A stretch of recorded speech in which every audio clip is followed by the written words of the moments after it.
За сайн байцгаана уу. За бид нэр өмнөх жил дээр ДТ өсгийг авч утсан. За өнөөдөр ДТ өсгээ цааш нь хөрвүүлэн авч үзье. За тэгэхээр ДТ өсг маань нэгэн дэвсгэрэлдэг үсэг, даа усгын дэвсгэрэлдэг үсэг, таа усгын дэвсгэрэлдэг үсэг гэсэн. За тэгэхээр жишээн дээр яаж та хэрхэн ДТ-г салгаж унших вэ гэдэг энэ талаас нь жишээ бичиж үзүүлье. За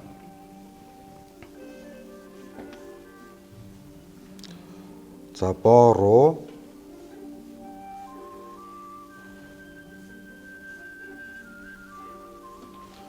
дабосо. За бороо дабосо. За энэ бор давс гэсэн. Тийм одоо холбоог байна. Нийтүүн о нүдний шил. За тэгэхээр бид энэ хэлбэрийг харангуйтай таавал даач гэж болно, таач гэж болно. Гэтэл үүнийг маань одоо хэлж гэх юм маань энэ тухайн утгад хэсэг нь болж хувирна. Бор гэж байгаа бол тавс гэж үг байхгүй учраас энэ даа юм байна гэдэг давс гэж уншиж байна. За энэ одоо Т-гэр уншиж болно, Д-гэр уншиж болно. Гэтэл одоо нутг нь болохоор бол Т-гэр уншихуд заавал Д-гэр унших болж байгаа. Нүдний шил гэдэг. За тэгэхээр ганцаараа байж хат нь уншиж болно. Бас дараагийн үг нь дээдлийн үг нь ингээд хам сэтвэсээ тухайн хэлбэр Д юу Т юу гэдэг ингэж ил болох тодорхой болдог. Энийг бодоорой. Энэ үгийг та ганцаараа байхад нь уншиж чадахгүй байж магадгүй. За өдрийн гэсэн үг байна. За өдрийн гэдэг үг арда ийм үг байх юм бол өдрийн бодол гэдэг. За тэгэхээр ДТ өсөг маань дэвсгэрлэхгүй орж байгаа хэлбэртэй яг адилхан байна гэсэн адилхан байгаа бол тухайн ингээд үгийг ДТ-гээр нь салгаж уншихад ямар ч хүндрэлгүй. Яагаад гэвэл бид цаатлын утга нь болохоор Т-гээр уншиж болохгүй, Д-гээр уншиж болно гэдэг байдлаар салгаж ялгаад уншчихна. За бода мал. За тэгэхээр энийг одоо бид нэр одоо шууд ганцаараа байхад нь мэдэхгүй хүн бол одоо санаж бодох юм бод юм болов. Энэ одоо бут сөөгний бут юм болов ч гэдэг юм уу. Тиймэрхүү байдлаар тэнэглэж магадгүй юм. Гэтэл артлын үг нь энийг за энэ бол бод мал юм байна. Энэ байдлаар ингэж тодруулаад гаргаад ирнэ. За энэ ДТ хэлбэрүүд энд явлаа. За одоо энд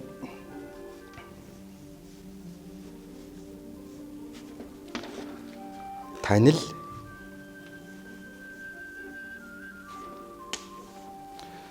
За ганцаараа энэ доотлын үг ингээ байж байгаа юм бол энэ одоо юу гэж байгаа юм болоо гэж тэнэглэж магадгүй. Гэтэл танил тал гэдэг. Танил тал.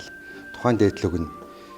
За тэгтээ бол ганцаараа тохиолдох тал гарна шүү дээ. Тийм учраас энэ дээр үл яах вэ гэвэл ер нь ингээд монгол бичгийг бол унших бүр үзэх бүр одоо ингээд энэ ингээд нүдэнд дасл болдог. За ингээд тал гэдэг үг үл ингэж үчтгээ.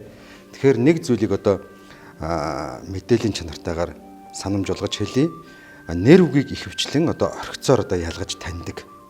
Тухайн одоо хэлбэрийг шууд харангуйтаа энэ ингээд дээдлийн үг нь уншаагүй байсан ч гэсэн энэ нэр үг байх юм. Энэ одоо орхиц байх юм бол энэ үг маань бол нөхцөл хүч нөхцөлтүүд энэ бол нэр үг байна. Тэгвэл тал гэсэн үг байна гэд гаргаж байна.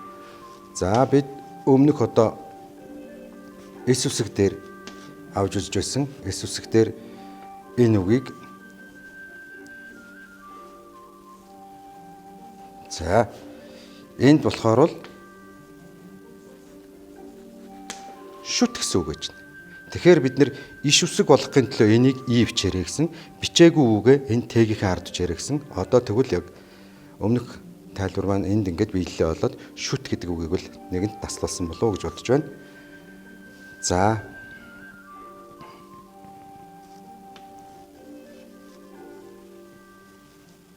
таван ат.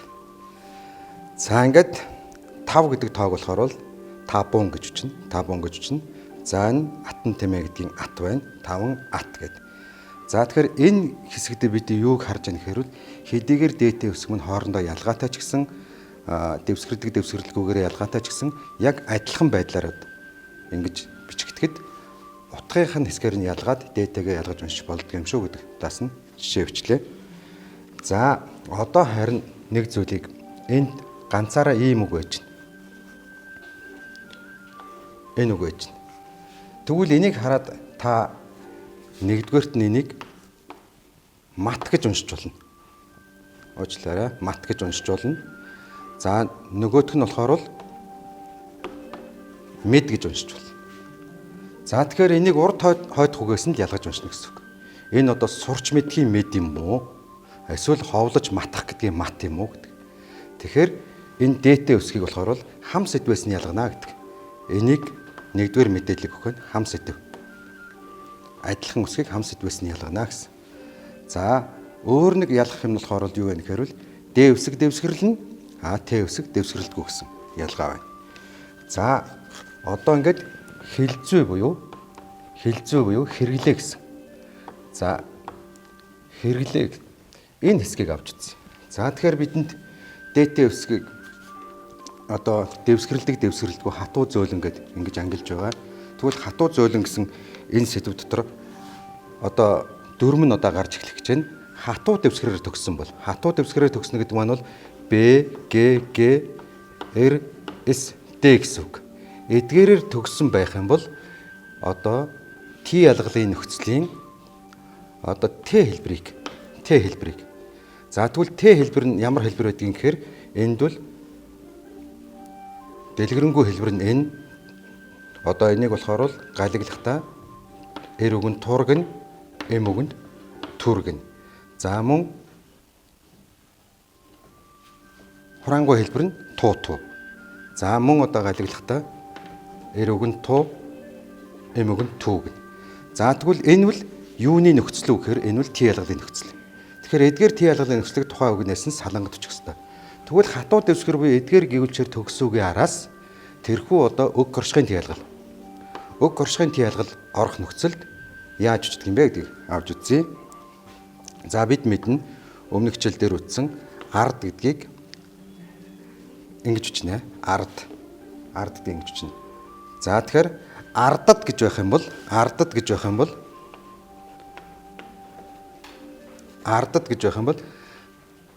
одоо энэ хатуу гэдгээр ардад туу гэж ингэж үчгэн. Ард туу гэж үчгэн. За тэгэхээр энэ толботой одоо бид мэдэж байна. Сэдвт гэдэг энэ хэлбэр байна. Улсд гэдэг. Улсад. За өдөрт. Эдгээр үгийг бид нэр яаж өчгөө гэдэг. За бид нар өмнөх хичээлүүдээр тухайн одоо гээгүүлэгчийг үзэж байхад бол яаж төгсдөг нь мэднэ. Сэдв гэж байх юм бол сэдвийг сэдв гэж ингэж үчнэ. За улс гэж байвал улуус гэж үчнэ. За өдөр гэж байх юм бол эдүр гэж үчдгийг бид мэддэг болсон. За энд ингээд сэдвт гэж байх юм бол Б-гэр төгссөн бол Б маань энэ хатуу дэвсгэр байж байна. Б-гэр төгссөн бол улс гэж байхад энэ С-ээр төгсөн хатуу дэвсгэр байж байна. Бидний үздсэн үсэг. За энэ өдөр гэж байхад Р ингээд байж байна. Тэгвэл эдгээрийн ард сэдвт, улсад, өдөрт гэж байх юм бол хэдийгээр энэ Д хэлэгдэж байгаа ч гэсэн хатуу гэдэг зарчмаараа энэ босоо толгойтой туу хэлбэрийг ингэж үчнэ. За дараагийнх нь за тэгвэл зөөлөн дэвсгэр гэж ямар дэвсгэрийг хэлдэг вэ гэдгийг бид мэднэ. Н, Л, М, Е, Г эдгээр 5 гээгүүлэгч бол зөөлөн дэвсгэр гинэ гэж. Зөөлөн дэвсгэрээр төгссөн үгэнд өг горшихын Т ялгалын хэвтэй энэ хэлбэрийг залгана гэж.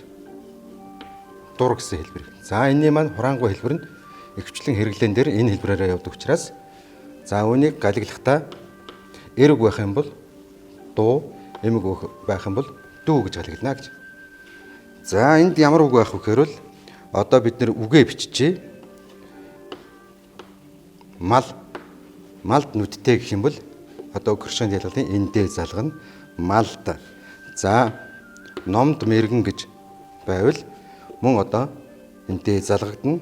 Өг горшихын Т ялгалын за бид Р үсгээр авчсан улирал гэдэг. За намрын улирал, өвлийн улирал, зуны улирал гэдгийг энэ улирал гэж ингэж байх юм бол энэ өг горшихын Т ялгалын Д хэлбэрүүдийг яаж үчих вэ гэдэг. Энийг авч үзье. За малд гэж малыг ингэж үчгийг бид мэднэ. Эл төгсгөж үчдэг. За малд нүдтэй гэж явах юм бол энэ дуу хэлбэрийг ингэж залгах нь. За номд мэргэн гэж байвал мөн ном дуу гэж үчгэн. За улиралд гэж байна. Улиралд. За улирал гэдгийг болохоор энэ хоёр маань хоёр гишин хоорондоо байраас олж сэлгдэг улаарил гэдэг. За ингээ улиралд гэж байвал улаарил дуу. За тэгэхээр үг орчхонд ялгалын дээд Т нөхцөлийг хатуу зөөлөн дэвсгэрээр нь ялгаж одоо хатуу дэвсгэрээр төгссөн үг байна уу, зөөлөн дэвсгэрээр төгссөн үг байна уу гэдгийг нь харгалзан үзэж энэ босоо болон хөвтэй толгойтой хэлбэрээр нь ялгаж ингэж дагуулдаг байна.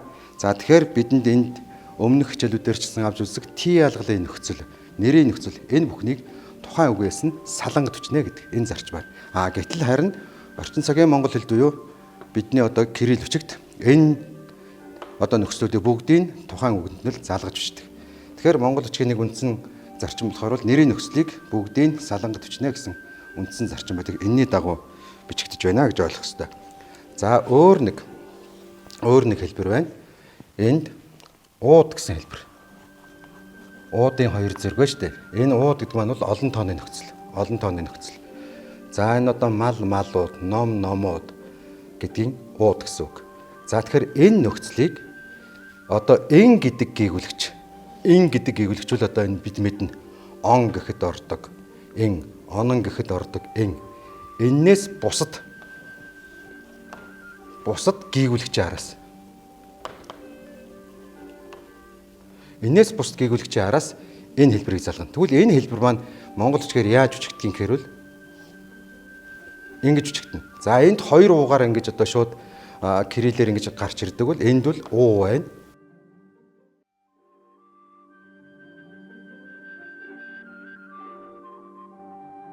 Эрүг байх юм бол уд гэж хэлнэ, эмүг байх юм бол үд гэж ингэж галигдана гэсэн хэлэгдэнэ гэсэн үг.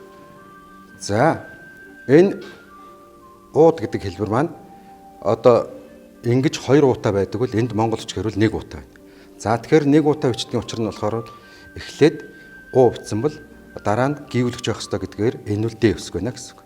За өмнөх хичээл дээр ярьсан байгаа энэ гэзтэй сүүлэндээ гэдэг хэлбэрэл дэвсгэрэлдэг дэ гэж. За тэгэхээр энэ маань олон тооны нөхцөл. Олон тооны нөхцөл гэдэг бол нэрийн нөхцөл гэсэн үг. Тэгэхээр нэрийн нөхцөлийг өмнөх үгээс нь салангад бичнэ гэдэг. За тэгэхээр малууд гэж гэвэл яаж бичих юм? Одоо номууд гэвэл яаж бичих юм гэвэл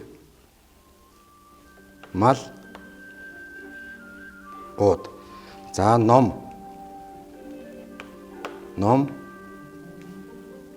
номууд гэж ингэж бичихнэ.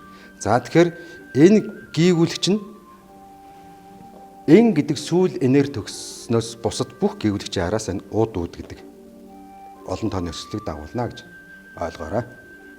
За дараагийн байдал гэсэн үг байна. Байдал, явдал гэдэг. За байдал гэсэн үгийг яаж бичих вэ гэхээр бол байдал гэсэн үгийг бид мэдж байгаа хос гişгийг болохоор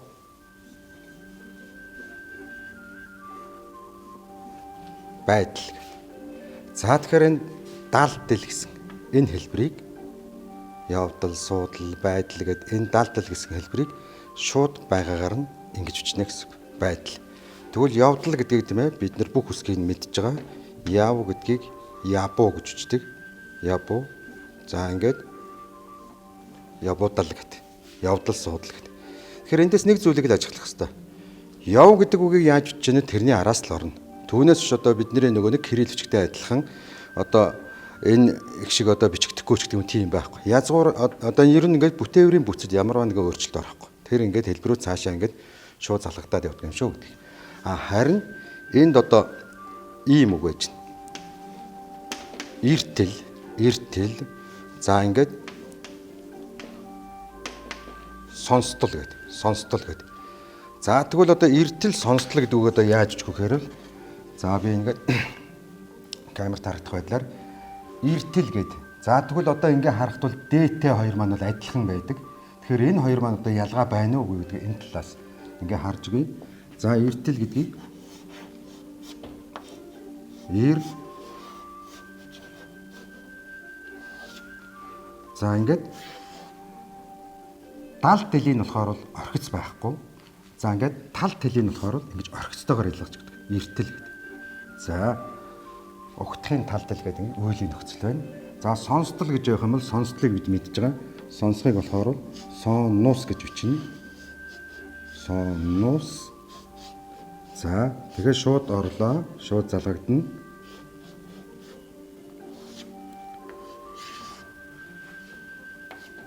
Сонус тал гэж. Сонус тал.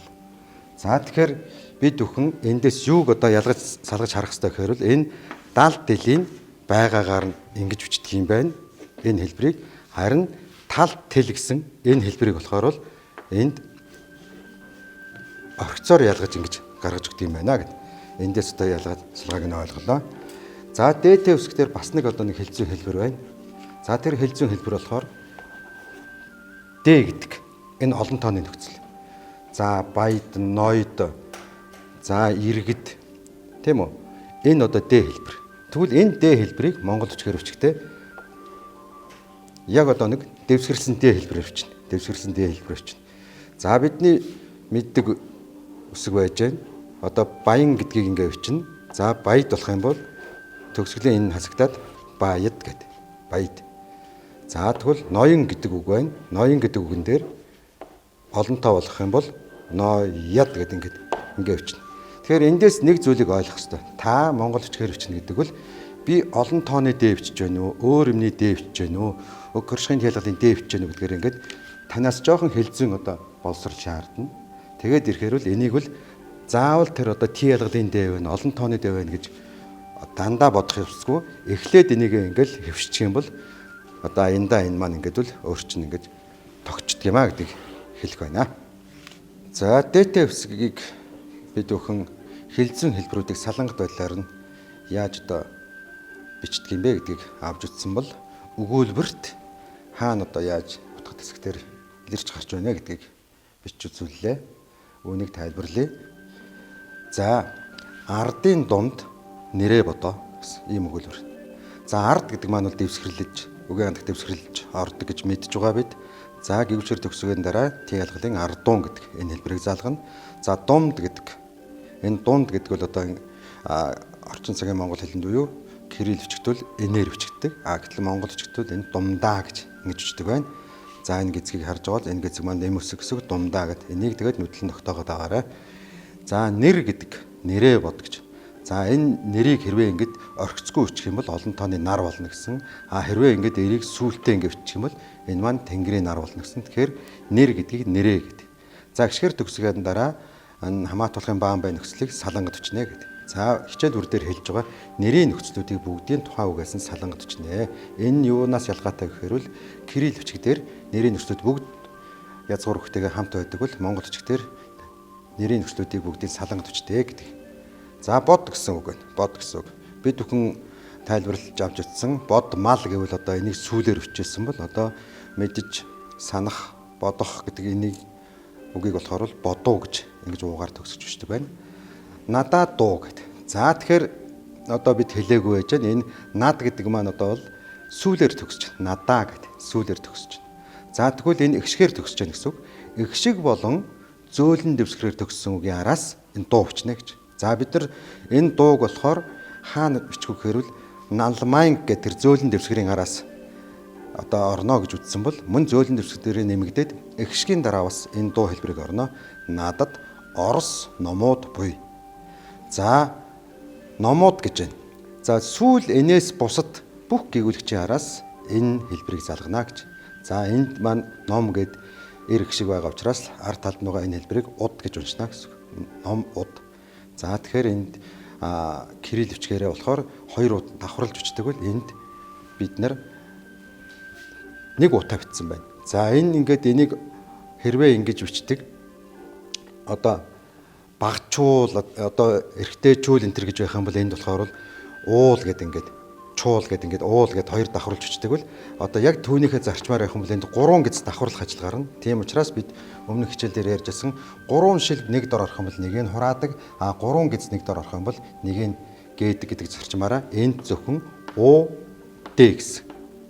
Уд гэдэг хэлбэрийг оруулж байгаа гэдэг. За Ч үсэг үсгээр энийг бас дэлгэрэнгүй тайлбарлах болно. Эрт босвол өдрийн явдалд тусаатай гэж. За энэ дээр тайлбарлах юм болохоор Д үсэгтэй холбоотой тайлбарлах юм зөөлөн төгсөгийн дараа уг хуршихын тялгалын Д хэлбэрийг хэвтэй хэлбэрээр нь бичнэ гэсэн. Энэ. За эрдэм сурбаасуу. За сурбаасуу гэж энэ баасуу гэдэг энэ хэлбэр байж байна. За энэ баасуу гэдэг хэлбэр бол одоо эртний хэлбэр нь болно. Гэвч бас заримдаа бол одоо орчин цагт хэрэгэлдэг. За энэ бол бал гэдэг хэлбэрийн утгатай адилхан. За ингээд сурбал гэвэл сурбал гэд элээ дэвсгэрлүүлж байсан. Энэ хэрвээ сурваас гэж байх юм бол шууд баасуу байсуу гэдэг энэ хэлбэрээр эрдэм сурваас насны үйлс төв. За ингээд үйлс гэдэг энэ эс буюу хатуу дэвсгэрээ төгссөн хэлбэрээр төгсөж байна. Тийм учраас араас нь босоо тайтай буюу хуршихын тялгалын түү гэж хэлбэрийг залгана. Харин үйлс гэдэг үг маань эм үг байгаа учраас үү гэсэн одоо эм их шиг орсон учраас энэ хэлбэрийг болохоор бол юу гэж унших вэ гэхээр энэ хэлбэрийг түү гэж уншина гэсэн үг. Түү гэж уншина. Үйлс түү сайн гэдэг. За бид бүхэн ДТ үсэгт холбогдсон одоо хэлзүүн хэлбэрүүдийг салангад авч утсан бол за нэгэн одоо ингээд бүчлэг дээр ямар одоо байдлаар л илэрч байна вэ гэдгийг бол нэгэн дэлгэцэн дээр авч үзлээ. За ДТ оролцсон өгүүлбэрийг гэрэлт төглөө. Энэ ямар одоо хэлбэрүүд байна гэхээр нададуу дэбэлүүд буй эдэр бүрий мордиан дурундана ард олонтой бан найрамда тэнгэрийн төв төмөн одууд байна. За хичээл бүрийн төгсгөлд боломжоор бид та бүхэнд гэрийн даалгаварт өөрийгөө цааш нь чамбааруулах тийм галгийг өгж байгаа. Энэ галиг гэдэг нь таны мэддэг үсгүүд гэсэн үг. Таны мэддэг үсг. Энэ кирилл бичгээр галиглаад харин монгол бичгийн одоо яг одоо бичлэгийн одоо дуудлага хэлцүүгээр ингээд кирилл бичгээр галигсан хэлбэрийг өгж байгаа. За тэгэхээр ДТ үсэг орсон энэ одоо хэлбэрийг өглөө. Яагаад энэ галиг өгж байгаа гэхээр хичээл бүр дээр хэлж байгаа. Энэ галгийг та монгол ч рүү одоо хөрвүүлээд олон дахин хийх нөхцөлд тухайн одоо үдсэн үсгийг хэлбэрийг зээжлэх мөн одоо үүдээ нүдлэх тэрэнд одоо тустай юм аа. Ингээд ДТ үсэг гэсэн бидний одоо цуврал 2 хичээлийн маань сүүлчийн дугаар маань нэмгээр одоо өндөрлж байна. За Д үсэг бол дэвсгэрэлдэг үсэг, Т үсэг бол дэвсгэрэлдэггүй үсэг. За ингээд бид бүхэн ДТ үсгээ ингэж үзэж дууслаа. Өнөөдрийн хичээл үгээр өндөрлж байна.